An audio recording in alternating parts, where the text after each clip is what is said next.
Assalamualaikum warahmatullahi wabarakatuh.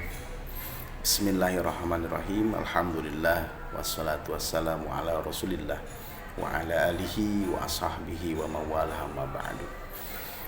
Alhamdulillah, izinkan pada kesempatan kali ini saya sedikit akan menjelaskan satu dari sekian banyak teori pembelajaran dalam kelas, yaitu pembelajaran menggunakan teori CTL atau Contextual Teaching Learning.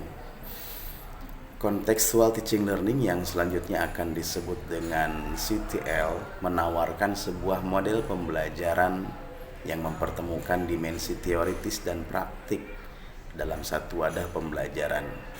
CTL pada mulanya didasarkan pada hasil penelitian John Dewey menggunakan landasan berpikir konstruktivisme dengan menyodorkan tesis bahwa pengetahuan manusia dibangun sedikit demi sedikit dengan hasil yang diperluas dengan konteks yang terbatas.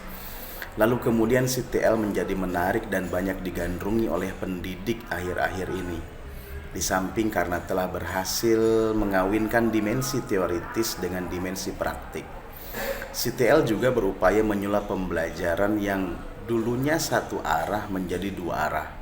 Pada mulanya hanya teacher center berubah menjadi student center. Pemberdayaan peserta didik lebih dominan.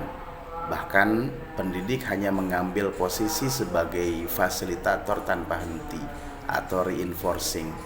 Konsep dari model CTL ini memang mengusung tema kembali ke peserta didik, sehingga mekanisme kerjanya juga mengarah kepada menitik beratkan proses keterlibatan siswa secara penuh untuk menemukan materi dan menghubungkannya dengan situasi kehidupan nyata. Dengan begitu diharapkan peserta didik mampu menerapkan dalam kehidupannya. Nah, dalam teori CTL ini setidaknya ada 7 garis besar yang menjadi haluan pembelajaran dari konsep CTL ini. Sebagaimana dikutip dari Wina Sanjaya bahwa ada 7 garis besar yang menjadi haluan pembelajaran dalam konsep CTL ini. Yang pertama adalah konstruktivisme atau konstruktivism. Ini adalah proses membangun atau menyusun pengetahuan baru dalam struktur kognitif siswa berdasarkan pengalaman. Pengetahuan terbentuk bukan hanya dari objek semata, akan tetapi juga dari kemampuan individu sebagai subjek yang menangkap setiap objek yang diamatinya. Lalu kemudian ada inquiry atau menemukan. Nah, pembelajaran inquiry ini merupakan proses pembelajaran berdasarkan pada pencarian dan penemuan. Melalui proses berpikir secara sistematis, pengetahuan bukanlah sejumlah fakta hasil mengingat, akan tetapi hasil dari proses menemukan sendiri. Dengan demikian, dalam proses perencanaan, guru bukanlah mempersiapkan sejumlah materi yang harus dihafal, tetapi merancang pembelajaran yang memungkinkan siswa dapat menemukan sendiri materi yang harus difahami. Kemudian ada questioning atau kemampuan bertanya. Belajar pada hakikatnya adalah bertanya dan menjawab pertanyaan. Dalam pembelajaran CTL, guru tidak menyampaikan informasi begitu saja, akan tetapi merancang agar siswa dapat menemukan sendiri setiap tahapan dan proses pembelajaran. Kegiatan bertanya hampir selalu digunakan. Oleh karena itu, kemampuan guru untuk mengembangkan teknik-teknik bertanya sangat diperlukan. Lalu yang keempat ada learning community atau masyarakat belajar. Pengetahuan dan pemahaman anak ditopang banyak oleh komunikasi dengan orang lain. Suatu permasalahan tidak mungkin dapat dipecahkan sendirian, akan tetapi membutuhkan orang lain. Penerapan masyarakat belajar pada pembelajaran adalah melalui kelompok belajar. Siswa dibagi dalam kelompok-kelompok yang anggotanya bersifat homogen, baik dilihat dari kemampuan dan kecepatan belajarnya maupun dilihat dari bakat dan minatnya. Lalu ada modeling atau pemodelan. Ini yang kelima, kemampuan pemodelan yang dimaksud dalam CTL adalah penampilan suatu contoh agar siswa dapat berpikir dan belajar. Pemodelan merupakan komponen penting dalam pembelajaran CTL sebab melalui pemodelan siswa dapat terhindar dari pembelajaran yang abstrak. Yang keenam ada reflection atau refleksi. Refleksi ini adalah proses pengendapan pengalaman yang telah dipelajari.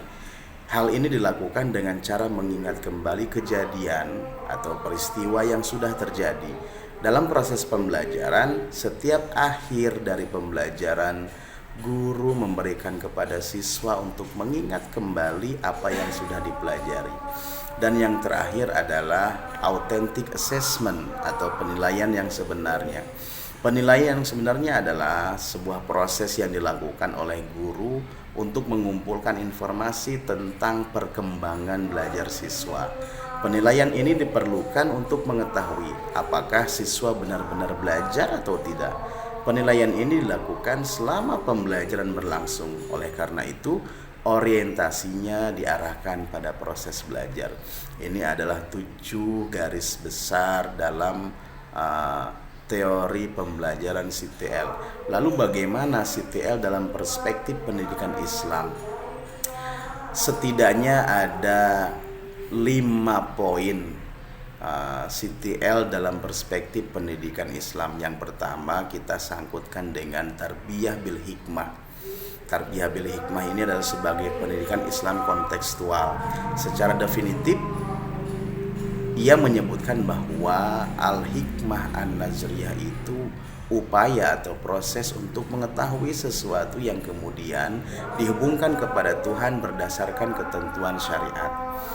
Kemudian yang kedua, CTL dalam perspektif pendidikan Islam itu kita kaitkan dengan hikmah mauhibah.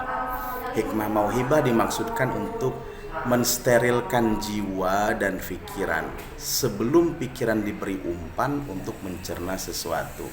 Lalu kemudian yang ketiga adalah hikmah iktisab. Hikmah iktisab itu adalah sebuah usaha menemukan kebenaran di luar nalar. Nalar hanya dijadikan alat baca tentang isyarat yang tersirat dalam alam semesta. Yang keempat ada hikmah burhani. Hikmah burhani adalah hikmah yang jalan mendapatkan kebenarannya dengan perbuatan. Pada tahap ini, pendidik memberi pemahaman tentang klasifikasi, relasi antara satu sama lain, dan praktik tentang cara menyelesaikan. Yang terakhir, poin yang kelima yang kita kaitkan dengan CTL dalam pendidikan perspektif pendidikan Islam, yang kelima adalah hikmah bil mau'izoh. Al-mau'izoh adalah ucapan-ucapan yang berisi nasihat-nasihat atau berisi argumen yang dapat memberikan pemahaman yang utuh sehingga dapat dibenarkan oleh audiensinya sesuai dengan lingkup pengalaman dan tingkat berpikirnya.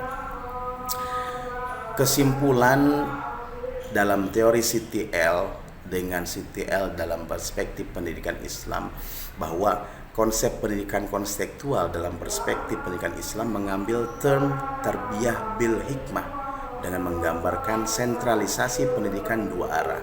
Pendidik dan peserta didik sama-sama berkontribusi dan peran peserta didik lebih dominan dalam pembelajaran atau student center. Konsep ini sangat relevan dengan dunia pendidikan saat ini dikarenakan perubahan alam pendidikan yang tidak lagi menganut pendidikan lama atau sistem tradisional yang secara spesifik tertumpu pada transfer teori. Bukan berarti maksud konsep ini menjadikan konsep pendidikan tradisional, akan tetapi proyeksi dari konsep tarbiyah bil hikmah adalah merenovasi dan menginovasi tembok-tembok pendidikan Islam dengan tidak membongkar pondasi dan prinsip-prinsip vital di dalamnya. Konsep pendidikan tarbiyah bil hikmah ini dimaksudkan dalam rangka memperlihatkan konsep pendidikan Islam yang terlahir dari rahim Islam itu sendiri. Meski terlihat ada kemiripan dengan CTL atau sebagai pembanding atau komparasi saja, namun pada hal-hal tertentu ada kesenjangan dan titik tekan isi yang berbeda. Konsep tarbiyah bil hikmah yang mendudukkan peserta didik dalam dua dimensi, yaitu dimensi fisik dan dimensi psikologis. Tarbiyah bil hikmah menyasar keduanya sekaligus, sehingga edukatif berfungsi kepada upaya membangkitkan spiritual, membangkitkan kemampuan berpikir, kemampuan mengambil isyarat dalam alam jagat raya untuk dipergunakan bagi kemaslahatan jiwa dan hidup manusia. Ini sedikit penjelasan tentang teori pembelajaran dalam konsep CTL atau contextual teacher learning, yang kita tarik kesimpulannya dengan mengaitkan CTL dalam perspektif pendidikan Islam. Wallahu a'lam bishawab. Assalamualaikum warahmatullahi wabarakatuh.